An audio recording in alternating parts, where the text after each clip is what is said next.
신앙의 원리라는 제목으로 말씀을 나누기를 원합니다. 여러분이 만약 내가 어떤 실수로 3일 만에 7만 명을 죽여버렸다, 이런 일이 내 삶에 다가왔다면 어떤 마음이 들까요? 아마 당장 죽고 싶은 마음이 생길 겁니다. 죄책감으로, 또 엄청난 비난과 그 생명을 잃은 무게로 용기와 희망을 다 잃고 모든 것을 포기하고 말 것입니다. 그러나 우리가 어떤 일이 있어도 희망은 잃지 말아야 됩니다.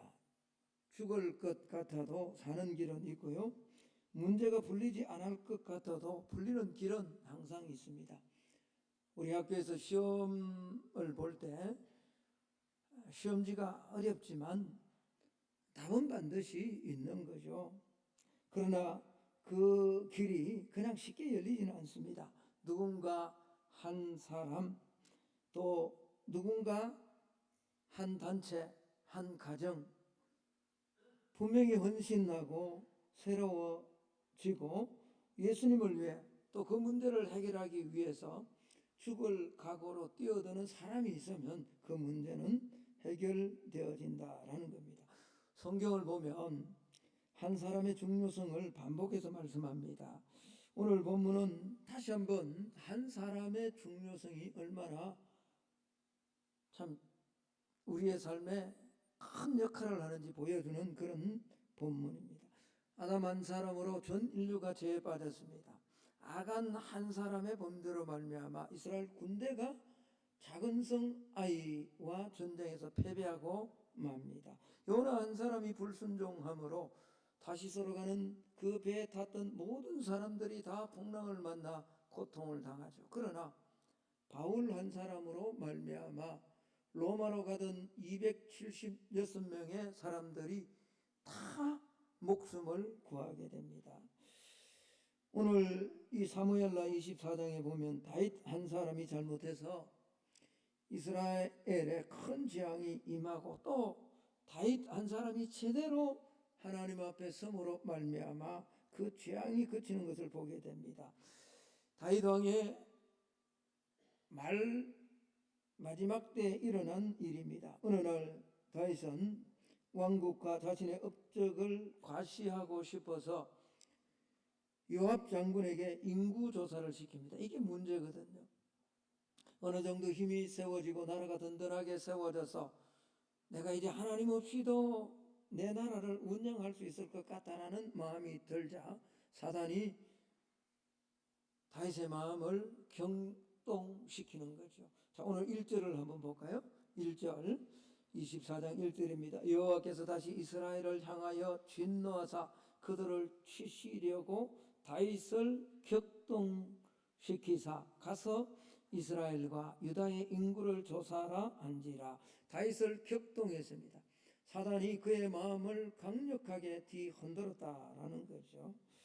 이는 하나님 앞에 엄청난 제약이었습니다. 왜 그렇습니까?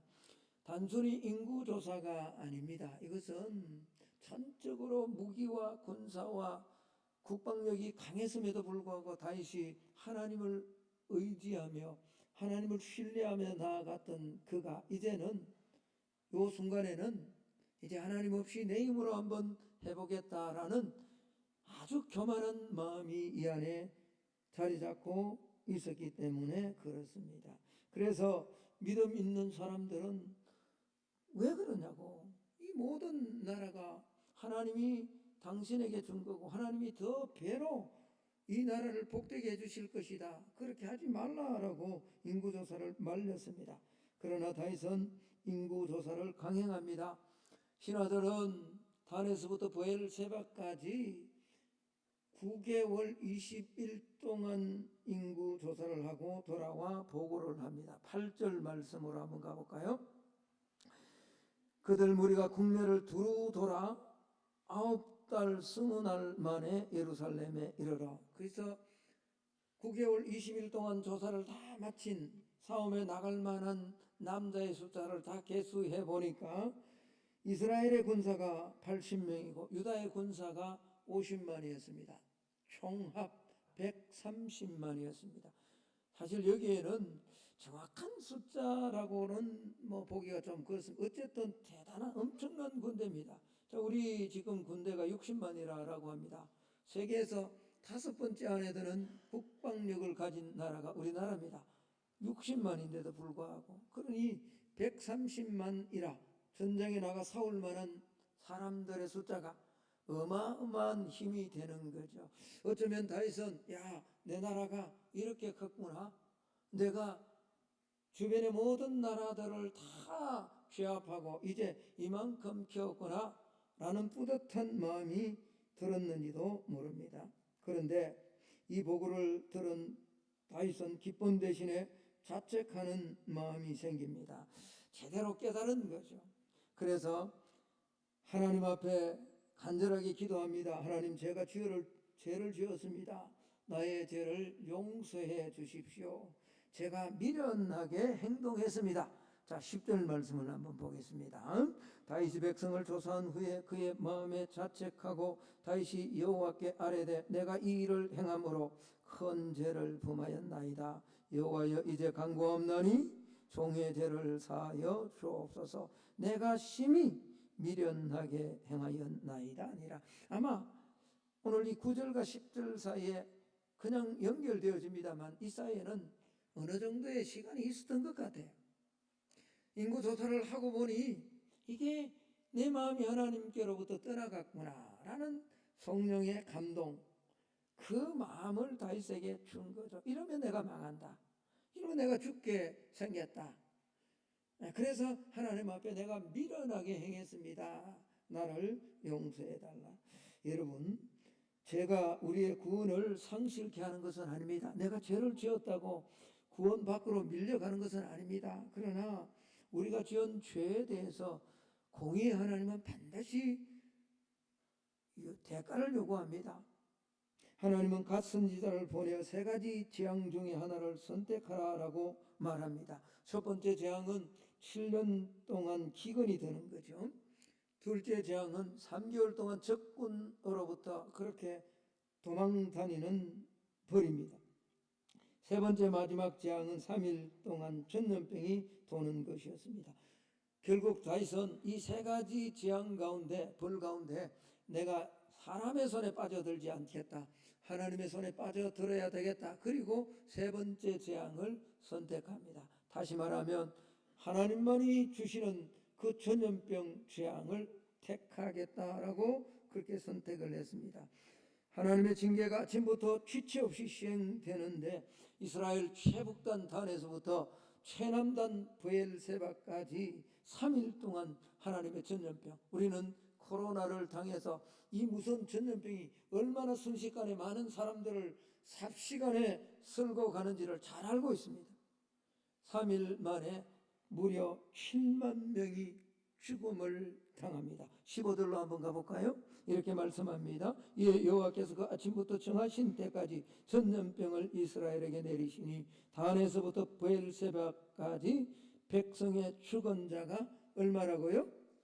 7만 명이었다. 여러분, 그러나 하나님께서는 재앙도 징벌도 하시지만 반드시 그 재앙을 그치는 방법도 주십니다. 그게 무엇인가? 오늘 우리가 읽었던 17절로부터 25절 안에 있는 하나님의 회복의 신앙 원리입니다.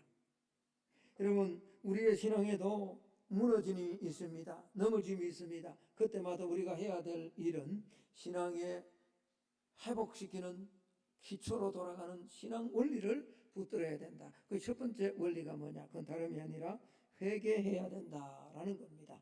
회개하는 삶이다. 여러분, 17절 말씀을 한번 볼까요? 다윗은 백성들이 엄청나게 죽어가는 것을 보고 기도합니다. 이렇게 기도합니다. 다윗이 백성을 치는 천사를 보고 여호와께 아뢰어 이르되 나는 범죄하였고 악을 행하였거니와 이 양무리는 무엇을 행하였나이까? 청하건대 주의 손으로 나와 내 아버지의 집을 치소서. 하나님, 우리 백성이 무슨 잘못을 저질렀는가? 이들은 아무런 죄가 없습니다. 차라리 나와 내 집을 쳐달라라고 그렇게 회개합니다. 죽기를 각오하고 회개하며 기도하는 거죠. 여러분, 이렇게 회개하면 하나님은 절대로 죽이지 않습니다. 하나님이 끝까지 징계하고 끝까지 유기시키는 인간, 그 하나님의 버림을 받은 자는 회개하지 않는 자거든요.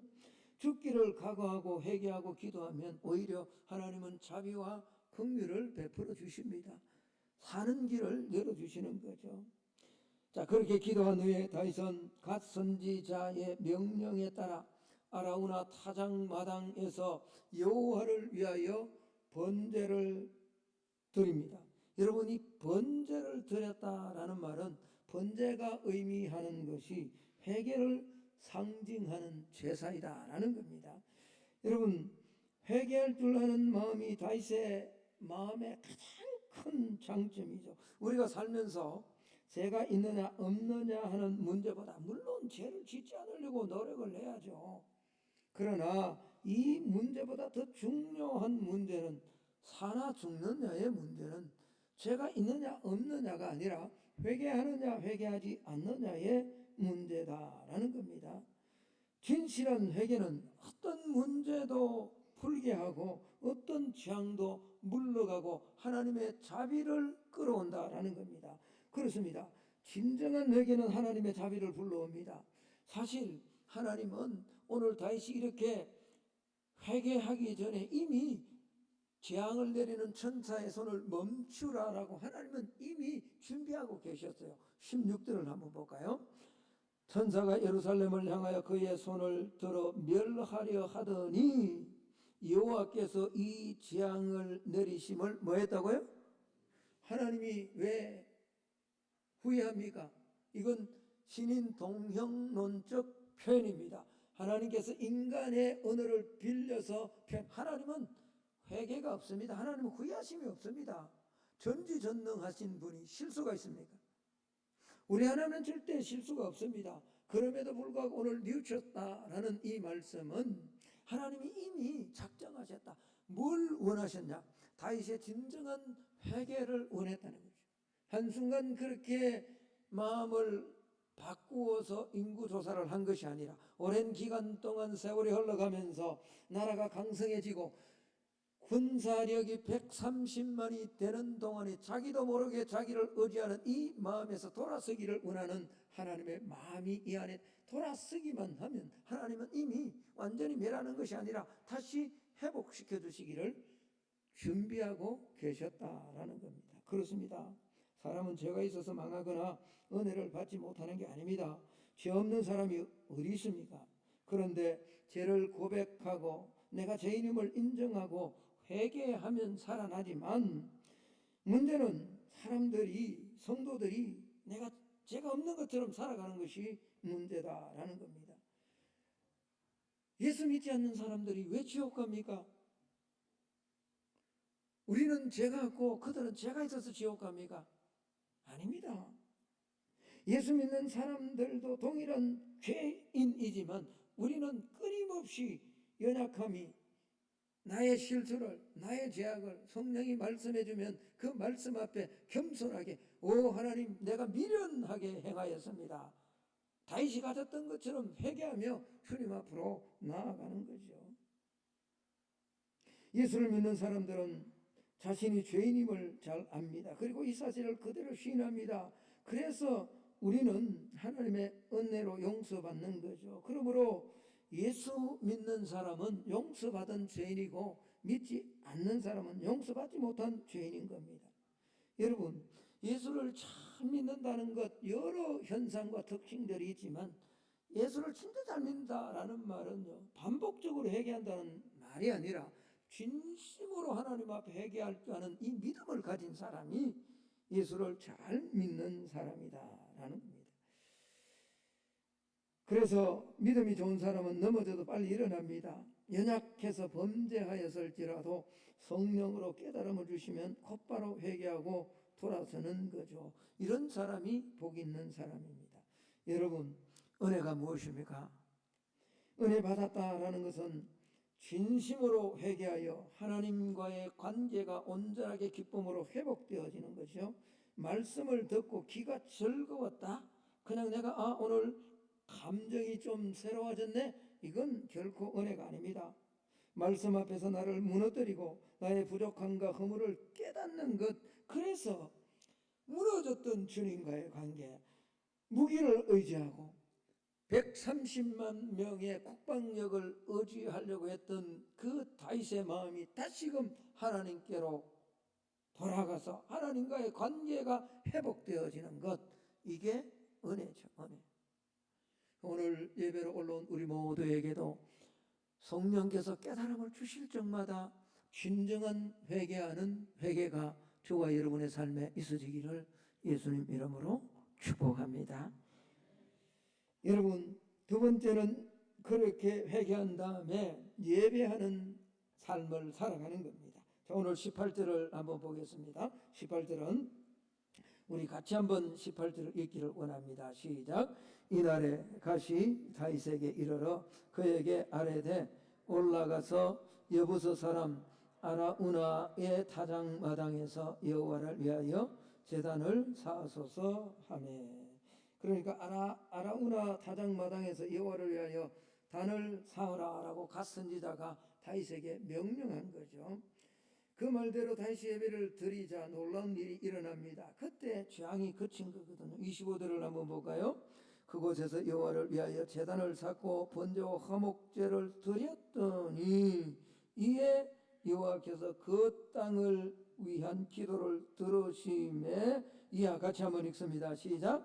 이스라엘에게 내리는 재앙이 그쳤더라. 할렐루야.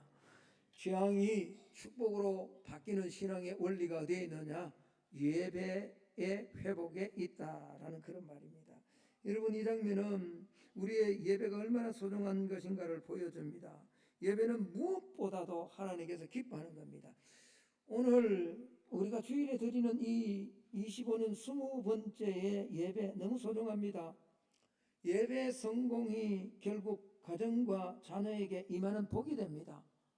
그냥 함부로 예배 드리지 마시고요. 정말 사모하는 마음을 가지고 기도하는 마음으로 하나님을 만나는 마음으로 예배 드려야 됩니다. 우리의 꿈과 비전을 지켜나가고 우리의 삶을 송두리째 지키고 보호하는 것도 우리의 힘에 있지 않습니다. 참된 예배에 있다라는 것. 그러므로 예배를 무엇보다도 중요하게 여겨야 됩니다. 여러분, 예배의 성부를 거는, 생명을 거는 저와 여러분이 꼭 되기를 예수님 이름으로 축복합니다. 오늘 주보에 기록하고 있는 것처럼 요한복음 24장에서도 진정으로 예배할 때가, 참으로 예배할 때가 온다. 하나님은 지금도 영과 진리로 예배하는 자를 지금도 찾고 계신다. 예배하는 자를 찾으시는 거예요. 무엇보다도 하나님은 우리의 예배를 원하십니다. 이 땅에 사람들이 많이 있지만 지금도 하나님은 예배자를 찾으시는 거예요. 구약을 한번 보십시오. 아브라함이 어디를 가든지 먼저 한 것이 무엇입니까? 예배하는 거잖아요. 단을 쌓은 거잖아요. 신약의 중심 또한 예배입니다. 오늘 살아가는 우리에게도 가장 중요한 것은 하나님을 온전히 예배하는 겁니다. 그러므로 우리는 무엇보다도 예배드리는 일을 우선해야 됩니다. 그런데 참 안타까운 것은 많은 사람들이 소중한 예배를 너무 많이 놓치고 있다는 거예요. 예배 시간 함부로 그렇게 늦지 마시고요. 조금 빨리 오면 되잖아요. 조금 빨리. 정말 중요하게 여기십시오. 내 자녀를 위해서 이것저것 하는 것보다 정말 하나님 앞에 나와서 내가 진정하게 예배를 한번 드려보십시오. 거기에 하늘 문이 열리고 거기에 성령의 기름 부으심이 있고 거기에 하나님의 능력이 우리 가정 안으로, 우리 교회 안으로, 내 신앙과 내 육체에 연약해진 부분 안으로 하나님의 능력이 임하는 거예요. 그러므로 예배가 얼마나 중요한 걸 우리가 오늘 다시 한번 회복해야 됩니다. 하나님의 임재를 경험하는 예배를 매일매일 드릴 수 있는 오늘 예배로 올라온 우리 모두가 꼭 되시기를 예수님 이름으로 축복합니다. 여러분, 참된 예배는 변화된 삶을 수반하는 겁니다. 예배 시간에 눈물을 흘리고 또 감격하는 그 삶, 그래서 그 삶이 눈물을 흘리고 뜨거웠던 그 삶은 삶의 현장에서 반드시 연결되어져야 된다라는 겁니다. 만약 찬송 부를 때 감동이 있고 예배 드릴 때 은혜가 있었다라고 했는데 가정으로 돌아가서는 아무런 변화가 없다. 그건 감정 표출이지 진정한 예배는 아니다라는 겁니다. 그저 감정의 예배로만은 안 됩니다. 여러분 사울을 한번 보십시오. 사울은 여러 번 다윗을 죽이려고 13년 동안 쫓아다닙니다. 그러나 다윗은 그 쫓아다니는 다윗 여러 번 죽일 기회도 있지만 죽이지 않습니다. 사무엘상 24장에 보면요, 그렇게 살려두었던 그 다윗을 향해서 사울이 그렇게 이야기를 합니다. 내 아들 다윗아, 다윗이 뭔 자기 아들입니까? 살아나고 보니 너무 마음이 막 감동이 있어서 마음의 감정이 복받쳐서 다윗을 향해 죽이려고 그렇게 군대를 동원해서 쫓아가던 이 사울이 내 아들 다윗아, 그렇게 나는 너를 죽이려고 하는데 너는 나를 살려두었다. 사무엘상 24장 16절에 보면 정확하게 이렇게 번역합니다. 나는 너를 학대하였지만 너는 나를 선대하였구나. 그러니 네가 나보다 훨씬 더 의롭도다 라고 말합니다. 그러면 사울이 이런 고백을 했다면 삶에서 더 이상 다윗을 죽이려고 쫓아가지 않아야 되잖아요. 사울 왕이 회개한 겁니까? 아닙니다. 감정이 조금 복받쳤을 뿐이에요. 삶은 하나도 바뀌지 않아요. 그 뒤로도 계속 사울은 뭐죠? 다윗을 죽이려고 쫓아갑니다. 그래서 성경은 다윗에게 악신이 임했다라고 표현을 하는 거예요. 성령으로 회개한 삶이 아니라는 거죠. 여러분, 우리가 하나님 앞에 참된 예배를 드리면 반드시 우리의 삶에 변화가 듣기 싫고 좀 마음에 부담이 되고 그냥 우리가 기도해야 됩니다. 아멘. 그게 아니에요. 기도해야 된다 그러면 최소한 일주일에 한 번 아니면 한 달에 한 번이라도 내가 새벽에 나와서 기도하는 자리에 나오는 것이 예배다. 그게 은혜 받은 거예요. 예배를 통해서 우리는 선한 감정이, 그렇죠, 들으면 내가 이렇게 살아야 되겠다라는 선한 감정이 선한 실천 의지로 변화되어야 된다라는 겁니다. 이게 능력이라는 거예요. 악신을 물리치고 능력의 사람이 되고 우리의 삶에 하나님께로 나아가지 못하게 하는 모든 것들을 바꿀 수 있는 능력이 된다. 감정이 아니라 실천 의지로 연결되어져야 된다라는 겁니다. 여러분, 이 사실을 잘 모르면요, 교회를 다니지만 예배는 장애물이 됩니다. 왜 그렇게 수많은 새벽 기도를, 새벽 예배를 만들어가 나를 그 장애물이 되는 거예요. 그러나 이 은혜를 아는 사람은, 아니 내가 한 번도 새벽 기도 나올 수 없는데 새벽 기도를 만들어 주셔서 뭐 한 달에 한 번 정도 나와서 하나님 앞에 은혜를, 그 한 번 나온 예배가 하나님 앞에 드린 사은 제단이 내 삶을 송두리째 바꾸기도 하잖아요. 온전한 예배를 드리면 이 은혜를 아는 사람은 결코 예배는 장애물이 아닙니다. 예배는 징검다리가 되는 거죠. 그걸 밟고 그 예배를 통해서 모든 묶여있던 삶을 풉니다. 재앙을 축복으로 바꾸는 거죠. 예배하는 자에게는 실패와 아픔과 허물조차도 영혼의 성숙을 위한 디딤돌이 됩니다. 그러므로 여러분, 어려움을 만나고 힘든 일을 만날수록, 바쁜 일이 있을수록 더 하나님 앞에 예배 드리기를 소중히 여기는 우리 모두가 되기를 예수님 이름으로 축복합니다. 예배. 그런데 여기 예배 안에 중요한 요소가 하나 있습니다. 그것은 바로 헌신의 예배입니다. 다윗이 말씀에 순종하여 아라우나에게 갔습니다. 이때 아라우나는 어떻게 왕이 나의 집에 행차하십니까? 어떻게 오십니까?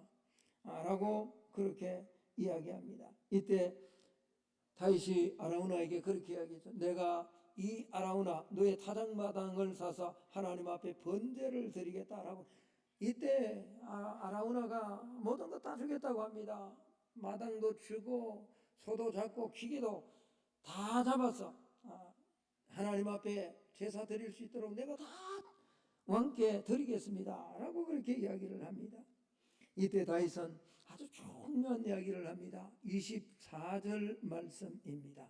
24절 제가 한번 읽습니다. 왕이 아라우나에게 이르되 그렇지 아니하다. 내가 값을 주고 내게서 사리라. 같이 한번 읽읍시다. 시작. 값 없이는 내 하나님 여호와께 번제를 드리지 아니하라. 뭐 없이는요? 값 없이는, 희생 없이는.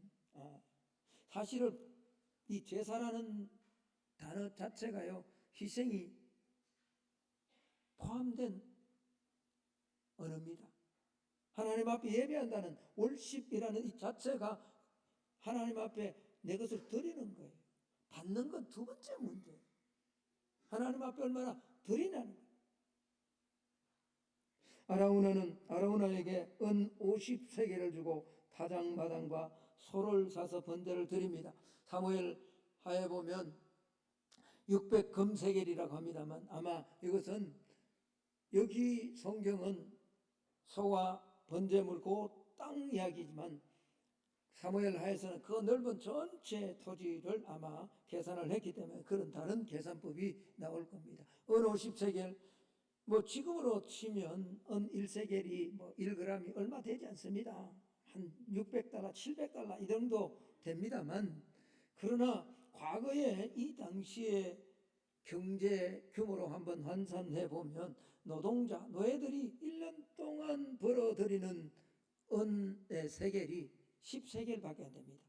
그렇다면 이 돈은 다윗이 지불한 은 50세겔은 노동자들이 약 5년치 일을 해야 모을 수 있는 그런 어마어마한 대가를 지불하고 하나님 앞에 번제와 화목제를 드렸다라는 말이겠죠.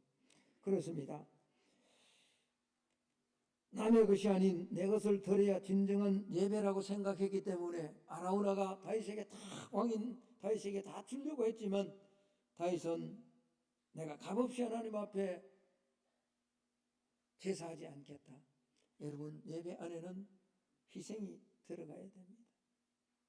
시간, 건강, 물질, 지구는 그냥 받는 게 아니에요, 여러분.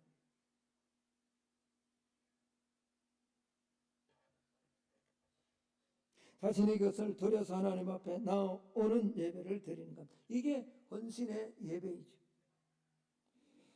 그렇게 드리기를 힘쓰면 내 곳간이 빈 것이 아니라 하나님께서 온전하게 채워주십니다. 사실 우리는 원치 않는 곳으로 돈을 허비하고 시간을 낭비하는 경우가 얼마나 많습니까? 제가 말씀드렸습니다만 여러분 가운데 10의 1조를 안 한 사람이 우리 교회는 내가 알기로는 거의 없는 걸로 아는데 10의 1조 안 드린 사람은 아무도 없습니다. 하나님 앞에 안 드리면 그건요, 경찰서에 보내든지 술집에 보내든지 자녀의 뭐들 해가지고 다 보내. 10의 1조 안 한 사람, 안 하고 살아가는 사람이 어디 있냐고요.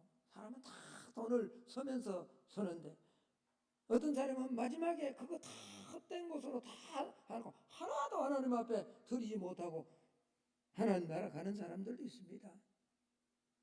그러나 하나님께 드려진 헌신은 결코 낭비하는 것이 아닙니다. 하나님의 손에 들려진 것은 우리의 손해가 아니라 반드시 하나님의 약속의 복을 누리도록 하나님 만들어 주신다라는 겁니다. 여러분, 이렇게 해서 샀던 이 아라우나의 타작마당이 뭐가 됩니까? 거룩한 하나님의 은혜가 임하는 시온소가 되잖아요. 이곳이 바로 예루살렘 성전이 건축된 곳입니다. 그의 아들, 다윗의 아들 솔로몬이 하나님 앞에 지었던 성전이 있는 곳이 이 아라우나 타작마당입니다. 이곳이 아브라함이 아들 이삭을 바치려고 갔을 때 하나님께서 미리 준비하신 우리가 그토록 소망하는 복, 여호와 이레의 복을 받았던 장소가 이곳입니다. 헌신할 때, 그 독자 이삭을 바칠 때, 이곳이 전 인류를 향한 하나님의 공의와 하나님의 진노를 멈추게 하시고 모든 인류에게 구원의 구원의 은혜를 주신 예수님의 십자가가 달려진 곳이 이곳입니다. 이곳. 하나님 앞에 드려진 헌신은 결코 헛되이 돌아오지 않습니다. 가장 귀한 복으로 돌아오는 거죠. 여러분, 하나님께서는 저와 여러분의 헌신을 기억하시는 줄로 믿습니다. 예배로 헌신의 삶을 살아가는 여러분의 삶의 현장이 하나님의 영원한 은혜가 임하는 시온의 하나님의 은혜가 베풀어지는 그런 장소가 꼭 되기를 예수님 이름으로 축복합니다. 말씀의 결론을 맺을까 합니다. 너무 분주한 삶을 살아가지만 우선순위를 잃지 않기를 원합니다. 회개하는 일에 또 예배의 삶에 그 예배 안에 우리의 헌신과 희생을 담아 드리는 이 예배의 삶에 우선순위를 들 때 우리의 무너진 하나님의 이 징계가 축복으로 변화된다라는 사실을 꼭 기억하시고, 우리 성도들은 하나님의 목적대로 살아가야 됩니다. 그 삶이 진정한 복된 삶이고 이 땅을 진짜 성도로서 즐겁고 기쁘게 살아가는 삶의 방법입니다. 다윗한테 잘못된 생각으로 큰 재앙을 받았습니다. 그러나 그 재앙을 통해서 다시 한번 하나님 중심적인 신앙을 회복하고 그의 아들 솔로몬에게 성전을 건축하고 그의 자손 대대로 왕들이 이어지고 그의 후손을 통해서 메시아 대신 예수 그리스도가 나왔다는 사실을 꼭 기억하며 어려움이 있을 때 항상 신앙의 기본, 그 기본은 다름이 아닙니다. 회개하고 예배를 회복하는 그 예배 안에 헌신이 담겨있는 그 예배를 회복함으로 참된 복을 누리며 살아가는 예배로 올라온 우리 성도들이 다 될 수 있기를 예수님 이름으로 축복합니다. 자, 우리 함께 한번 기도합시다. 하나님, 어느덧 5월